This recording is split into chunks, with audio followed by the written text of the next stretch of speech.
Hey guys, it's Paul again. If you've seen any of my previous videos, then you probably know that I love growing houseplants in sphagnum moss. So I figured I'd throw together a quick video and show you some of the plants that I've been growing and how to take care of them in the moss. First up is a Philodendron Vine.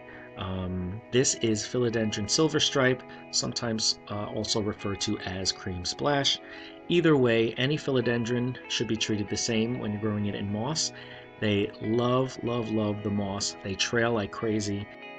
For philodendron type plants, you will water the plant regularly, I'd say once a week, and always make sure that the moss remains slightly damp before you water it again. It shouldn't be waterlogged, but it should be slightly damp. You don't want to let it dry out completely or it'll start to wilt, but they bounce back relatively quickly either way. It's just better not to wait.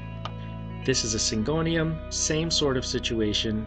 You're just going to keep that moss relatively damp but not waterlogged. This plant also does extremely well in moss. I've noticed that Syngonium leaf growth and offshoots are much healthier when grown in moss compared to when I grow them in soil.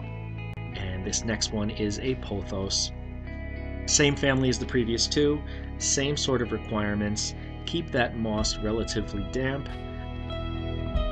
When it starts to get a little bit dry, fill up the cup with water or the vase, whatever you have it in, drain out the excess, and let it sit for another week. I just wanted to show you this one because I love it. I think it's beautiful. It's a Manhula Pothos. This one is in a Kokedama, but the Kokedama is 100% sphagnum moss in this case. It loves the moss. Underneath that Kokedama root ball, the roots are starting to grow out into the glass. They just love it. This next one is a Dracaena. That is right, a Dracaena in sphagnum moss. I have about 4 of these going, different varieties, and they love the moss. One thing I've noticed is they like to be dried out. So you're going to let the moss dry out before you water it again, but not for too long. Same thing with this Peperomia.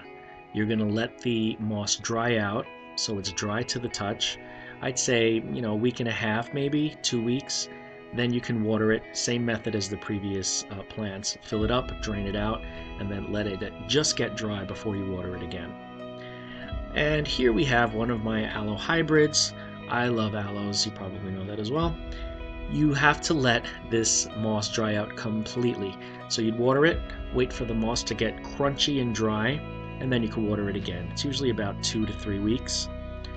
Same thing with Sansevieria, the snake plant. They love the moss. They start sprouting pups all over the place, even though it's relatively dry, because you're going to let that moss dry out completely, and they just do extremely well. I really haven't found many plants that don't do well, as long as you know how to use the moss and how to water the plants.